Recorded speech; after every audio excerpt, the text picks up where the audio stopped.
Welcome back. Now, what happens if you get romantically involved with your colleague at work and the relationship does not work out? You decide to end the relationship, break up, and go your separate ways. Now, ending a relationship and heartbreaks aren't always easy to negotiate with, especially when you continue working with the estranged partner. But what happens if one of the partners turns vindictive and mounts a case of rape or sexual assault to avenge the breakup? Would it then be fair to bear the brunt of a legal suit for a relationship the two adults entered consensually? Now, the Delhi High Court, in a landmark judgment on consent and workplace relationships, granted bail to a man accused of rape, assault, criminal intimidation, and unnatural intercourse by his female co worker. The court observed that workplace relationships can turn sour, often leading to legal disputes, making it crucial to differentiate between rape and consensual sex. The accused argued that after discovering that the complainant was involved with someone else, he decided to resolve the matter, but she cut all ties. He further claimed that out of vendetta, the complainant later filed a criminal case against him. Taking note that charges have been framed and the accused has already been in custody since May last year, the court ruled that there is no point in keeping him behind bars any longer. But interestingly, this ruling comes just weeks after the Madras High Court took a strong stand on workplace harassment. In a crucial order, the Madras High Court had ruled that unwelcome behavior at the workplace constitutes sexual harassment, irrespective of the harasser's intentions. The Prevention, Prohibition and Redressal Act, or POSH, prioritizes the act over the intention, shifting the focus to how women perceive workplace misconduct, not how it was intended to be.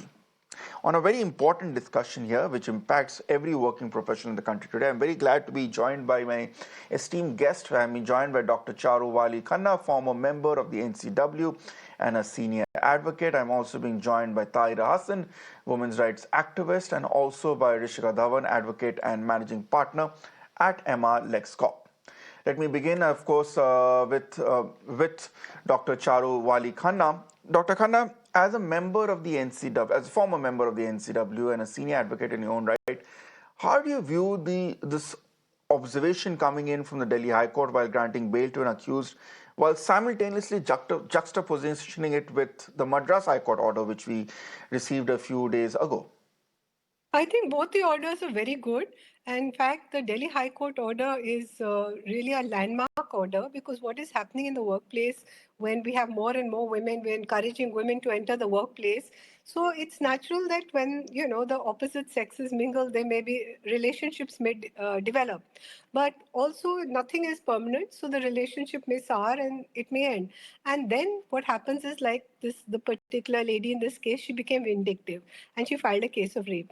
Let me tell you, the law is very clear that if a woman, the definition of rape is given in 63, and they've clearly said that it is not, consent is not free. If she doesn't understand the consequences of her action, or if she's intoxicated, or she's unable to communicate her consent. So, if a woman is in a workplace, she is very much aware of the consequences of the sexual act, which often in relationships goes on for a long time. So, then to make an allegation of rape is absolutely wrong and very vindictive in nature because you are spoiling the life of another.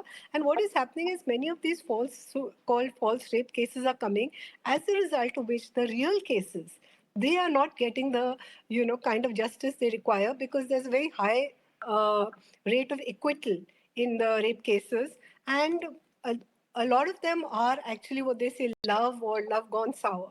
So that is the first thing. The second, also, if you will know that Okay. the BNSS has also added this new point, which a lot of these people are, which a lot of women are using, is sex deceit by deceitful means. If he has no intention of fulfilling the promise, maybe I am in a relationship and I promise marriage, Yeah, of but marriage. at that time I do intend to fulfill Yeah. it. But if the relationship breaks, you can't hold someone to their promise.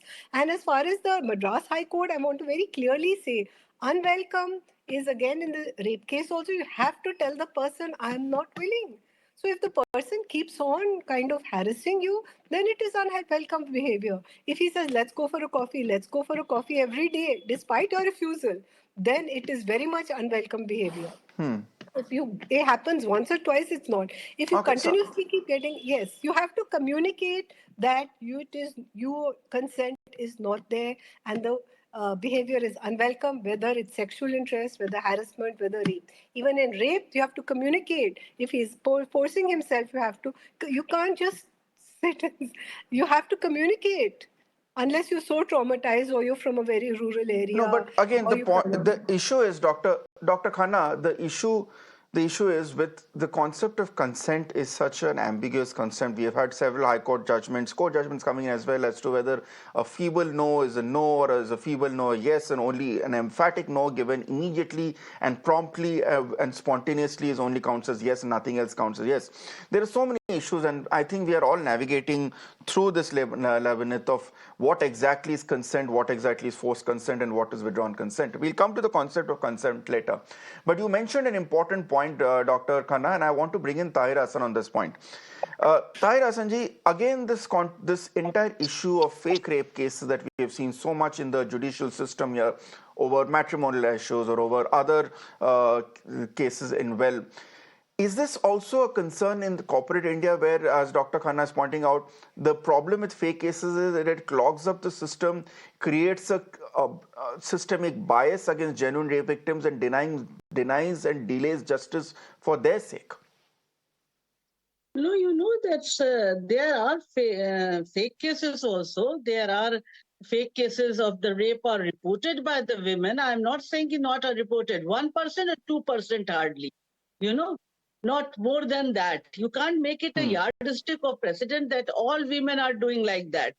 Mostly women at the workplace. One has to understand this consensual relationship and consent after that turning sore when it ends or something. It's not like that. Sometimes the women who are drawing salary depends on that salary on the workplace, or sometimes entire family depends on that. Or sometimes they scared, they fear that if you say they will be vocal, they come out, they will protest, they will lose the job, only earning source. So sometimes they keep mum most of the time.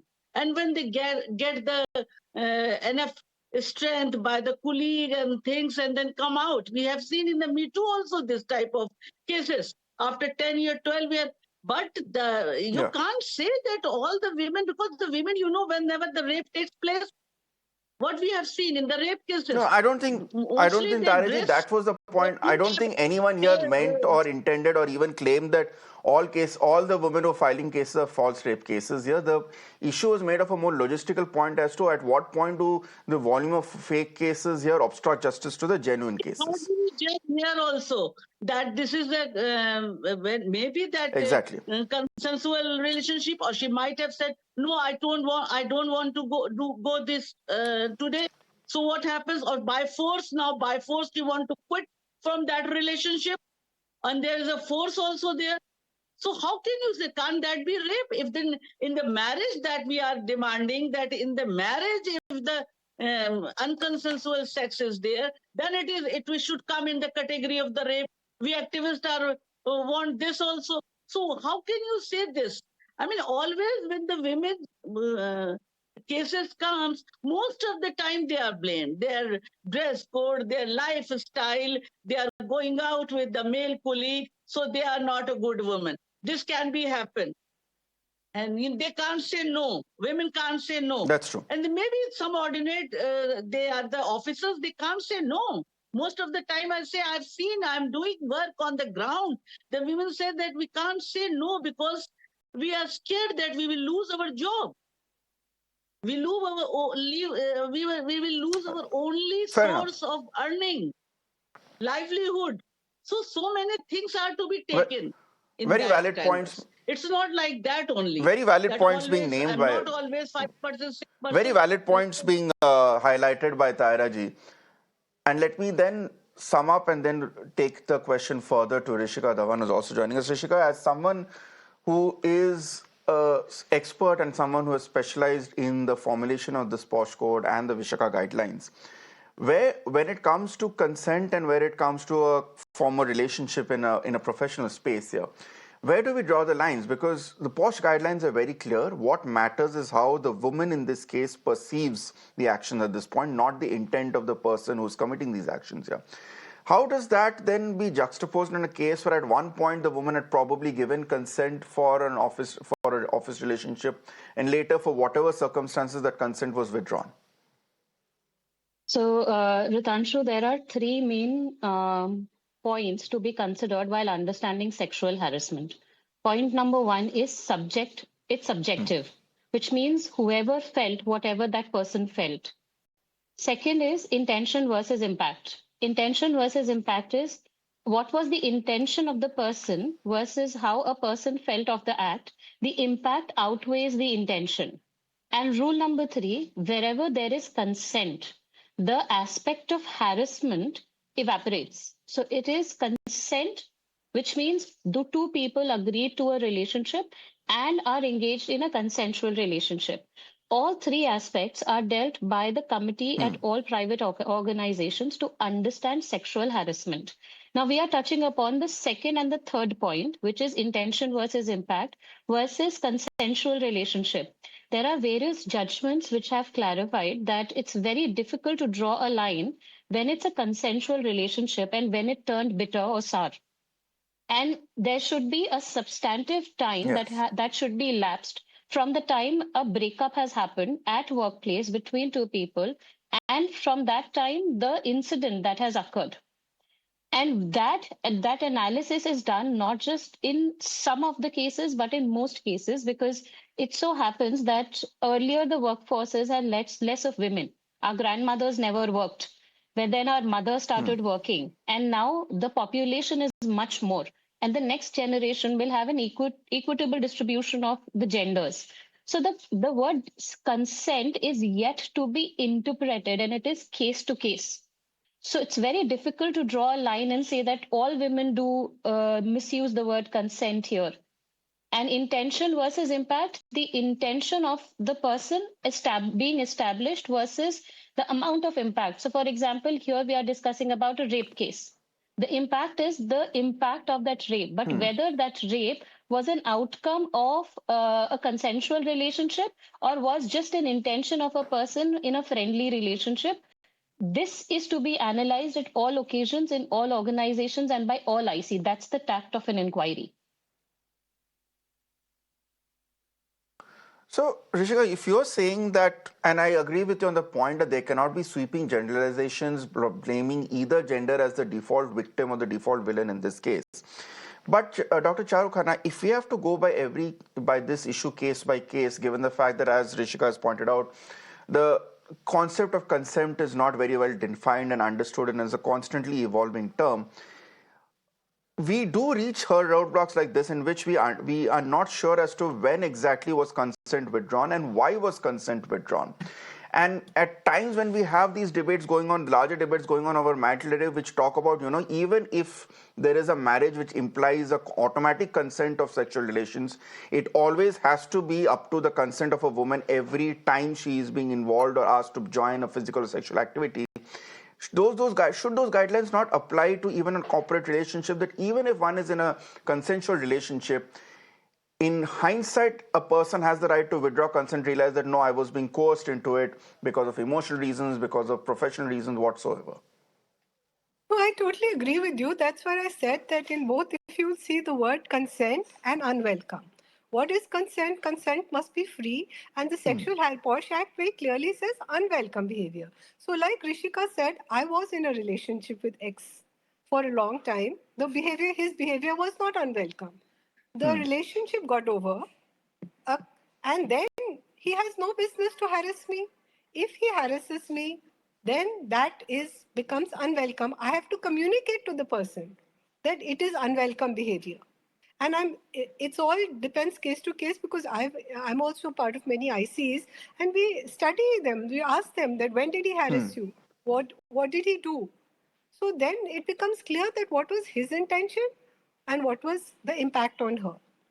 And most multinationals, they have very No, clear but rules. They are very clear that they can, because you see No, but also Dr. Khanna, this case becomes a bit more complicated. I mean, yes, about the withdrawal and acceptance of consent gets a bit more complicated when there is a relationship which breaks off. Suppose, hypothetically, I am going out with my colleague for a cup of coffee every day. One Absolutely. day, my colleague decides that she has feelings or decides to go in a relationship with someone else. So the next day, when I ask her out to come out with a cup of coffee, does that then count as unwelcome behavior in No, hindsight? that's exactly what I'm saying. I've given this is a very good example of coffee because also we have cultural differences in India. Women are, from rural backgrounds and other conservative Exactly. families are entering the workplace and having a coffee and going out for a coffee is not a big deal. So if someone asks you once and you say no, I'm not comfortable, he asks you, but he continues to ask you, then it's sexual harassment. It comes in the realm of sexual harassment. The first or second time, it's not. Maybe he thought you were busy. So you have to very clear. First time, let's say you'll say, I'm busy. So he doesn't know you're being harassed and you're uncomfortable. You have to very clearly communicate. You are uncomfortable, the behavior is unwelcome. Then for it to become sexual harassment at the workplace. Now regarding rape, I mean, they're not having sex in the office, are they? They're having a relationship somewhere at home and now some for a way, kind of like you said, a labyrinth of events, and then unless they're having they're having sex in the office. But we do have cases of rape because when they go on, let's say, these conferences, when you go on these outstation tours and Yeah. conferences, people tend to lose their, formality. They become more casual.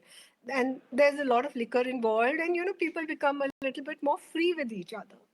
And that's when you have to be careful. Everyone has to respect the boundaries. The man has to respect the woman's boundaries, and she also Okay. must know her boundaries. All right, Doctor. Okay, point taken, Doctor Khan. Rishika, I'll come to you for the final word. The other unspoken narrative often mentioned in this case is that of power equations. That's what makes corporate relationships a bit unique here because there's often the element of coercion coming in from the fact that one of the people in this relationship might be at a senior position and refusing advances of that person might be a bit problematic, or a person, in this case often a woman, might not have the courage to refuse advances to this point of a senior. How do we then juxtapose power with an already very complex situation, as we've discussed, where we don't know where consent automatically ended, where the issue of coercion comes into the force with the relationship ending? So here it's a very confusing conversation, Ritanshu. On one end, we are talking about a consensual relationship, where obviously the woman would have Fair consented enough. to a relationship, and eventually the plea of quid pro quo harassment, where one says now the power play comes into picture, and it is something that needs to be analyzed over a stage of evidence where we have to analyze when it was consensual, what all angles of quid pro quo played its role, when did that end, and now how did this quid pro quo resulted into a rape case. And obviously, like Charu ma'am suggested, it wouldn't have happened in one go. It would have taken a place for an incident to have happened. How did she go to that place where the incident happened? With all due respect to the merits of the case, and however the matter must be addressed, and whatever the discussion may be led in this matter, but it is something that has to be analyzed. Rape is a very, very huge allegation on a person.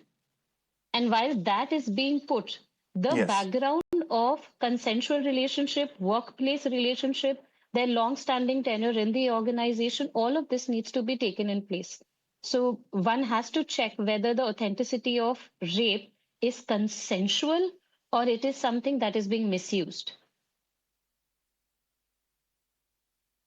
Yeah. And there is again the hidden dynamic which we didn't want to touch upon in this case, but also the fact that in this case, the accused was already in police custody since May last year. So that individual has already been behind bars on bail, awaiting bail for 9 months before the Delhi High Court realizes that this is a case of a consensual relationship gone sour.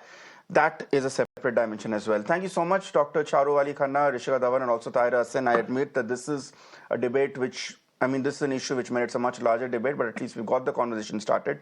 Thank you so much for joining us on this important story. Ending with this important note, as Karnataka gears up for global investors meet,